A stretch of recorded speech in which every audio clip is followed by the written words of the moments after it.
Today we are reading Evening Ember at the Goethe Hotel, a novel written by a playwright famous for their romance stories.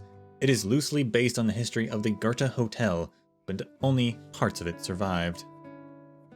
Part 1. Author Amy. Foreword. Thank you, Old Goethe from the Goethe Hotel, for providing the origin of this story. Your steaming hot tea had accompanied me through nights when inspiration ran dry. For Old Gertie, Tony, and Carrie.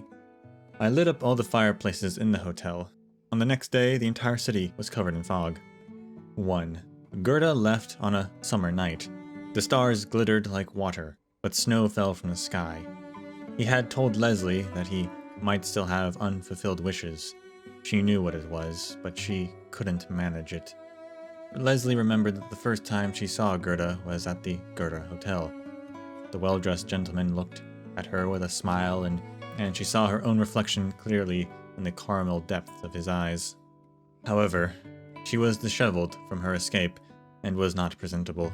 Leslie hurriedly shifted her eyes away, but the gentleman with the chiseled features did not despise her, instead offering her a cup of hot tea. "Beautiful lady, how can I be of assistance?" That was the first sentence Goethe had said to Leslie. 2. Goethe Hotel was indeed, as the rumor said, a shelter in this world full of strife.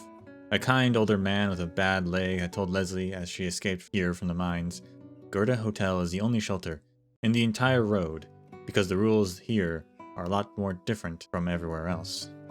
And that was indeed true. Everyone in the hotel knows that while Mr. Goethe appears kind, he was very famous when he was young.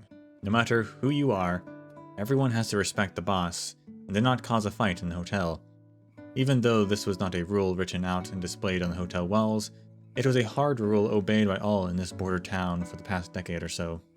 Mr. Goethe is an honorable man. People in the know found it hard to stop praising the owner of the hotel. Mr. Goethe, the manager of this luxury hotel, always seemed very kind. Nobody knew where his funds came from, but everyone knew he actually charged very little with guests who are in need. For years, he had silently sheltered the poor with nowhere to go. People like Leslie. 3. Leslie was originally working at a place famous for its mining industry. There were mines everywhere, and nobody knew just how many veins were still undiscovered. There were always rumors about someone discovering a vein and becoming rich overnight. Leslie had heard her work colleagues say that the owner of their mine was one such lucky soul. Thanks to the support of the various mines, the city also offered plenty of job opportunities. Leslie worked there for a few years and managed to save up some money. She sent the money home only to receive the terrible news of her mother's death from illness a few days later. Leslie couldn't understand how her mother could suddenly become so ill. She was even more confused with how she was hunted down by a tough-looking thug when she was heading home. It was so strange. The home she grew up in, the home that had sheltered her, the home that gave her so many memories.